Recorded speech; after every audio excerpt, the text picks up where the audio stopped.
Chapter 2. The Falling Star. Then came the night of the first falling star. It was seen early in the morning, rushing over Winchester eastward, a line of flame high in the atmosphere. Hundreds must have seen it, and taken it for an ordinary falling star. Albin described it as leaving a greenish streak behind it that glowed for some seconds. Denning, our greatest authority on meteorites, stated that the height of its first appearance was about 90 or 100 miles. It seemed to him that it fell to Earth about 100 miles east of him. I was at home at that hour and writing in my study, and although my French windows faced towards Ottershaw, and the blind was up, for I loved in those days to look up at the night sky, I saw nothing of it. Yet the strangest of all things that ever came to Earth from outer space must have fallen while I was sitting there, visible to me had I only looked up as it passed. Some of those who saw its flight say it traveled with a hissing sound. I myself heard nothing of that. Many people in Berkshire, Surrey, and Middlesex must have seen the fall of it, and at most have thought that another meteorite had descended.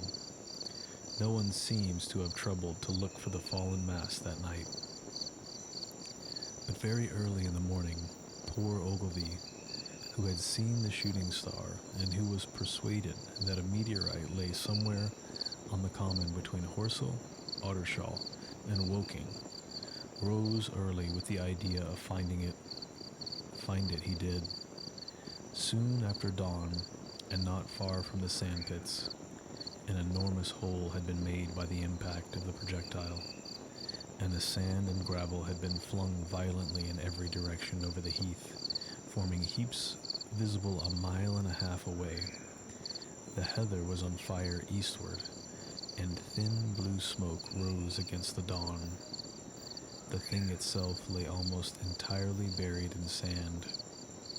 Amidst the scattered splinters of a fir tree, it had shivered to fragments in its descent. The uncovered part had the appearance of a huge cylinder, caked over and its outline softened by a thick, scaly, dung-colored incrustation. It had a diameter of about 30 yards. He approached the mass, surprised at the size, and more so at the shape. Since most meteorites are rounded more or less completely, it was, however, still so hot from its flight through the air as to forbid his near approach. A stirring noise within its cylinder he ascribed to the unequal cooling of its surface, for at that time it had not occurred to him that it might be hollow. He remained standing at the edge of the pit that the thing had made for itself, staring at its strange appearance, astonished chiefly at its unusual shape and color, and dimly perceiving even then some evidence of design in its arrival. The early morning was wonderfully still, and the sun, just clearing the pine trees towards Weybridge, was already warm. He did not remember hearing any birds that morning.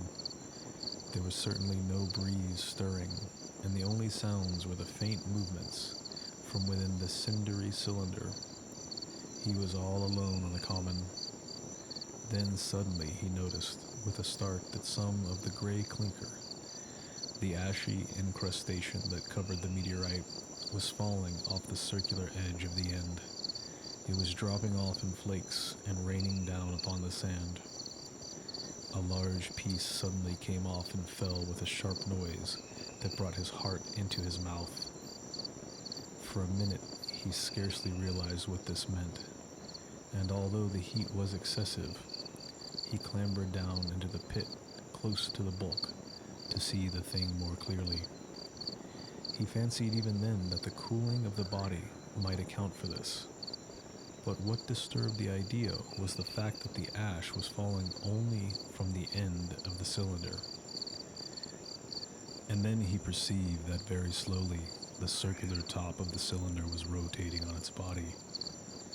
It was such a gradual movement that he discovered it only through noticing that a black mark that had been near him 5 minutes ago was now at the other side of the circumference. Even then, he scarcely understood what this indicated until he heard a muffled grating sound and saw the black mark jerk forward an inch or so. Then the thing came upon him in a flash.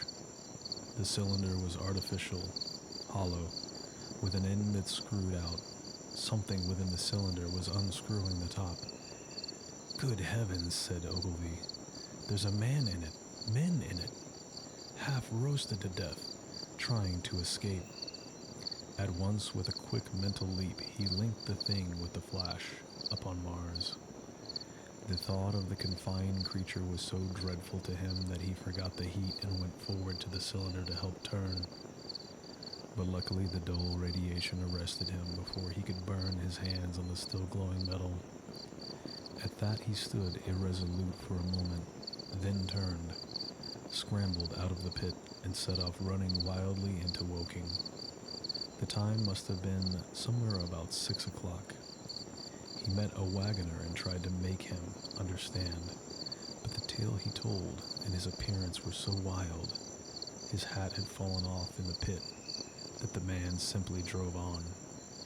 He was equally unsuccessful with the potman who was just unlocking the doors of the public house by Horsell Bridge.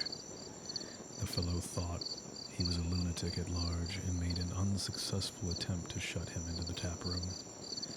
That sobered him a little, and when he saw Henderson, the London journalist, in his garden, he called over the palings and made himself understood. "Henderson," he called, "you saw that shooting star last night?" "Well," said Henderson, "it's out on Horsell Common now." "Good Lord," said Henderson. "Fallen meteorite? That's good." "But it's something more than a meteorite. It's a cylinder, an artificial cylinder, man. And there's something inside." Henderson stood up with his spade in his hand. "What's that?" he said. He was deaf in one ear. Ogilvy told him all that he had seen. Henderson was a minute or so taking it in. Then he dropped his spade, snatched up his jacket, and came out to the road. The two men hurried back at once to the common and found the cylinder still lying in the same position.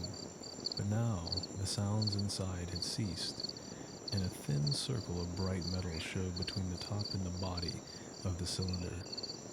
Air was either entering or escaping at the rim with a thin, sizzling sound.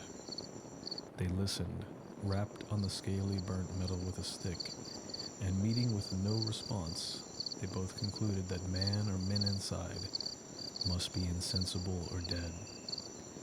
Of course, the two were quite unable to do anything. They shouted consolation and promises, and went off back to the town again to get help. One can imagine them, covered with sand, excited and disordered, running up the little street in the bright sunlight just as the shop folks were taking down their shutters, and people were opening their bedroom windows. Henderson went to the railroad station at once in order to telegraph the news to London. The newspaper articles had prepared men's minds for the reception of the idea. By 8 o'clock, a number of boys and unemployed men had already started for the common to see the dead men from Mars. That was the form the story took.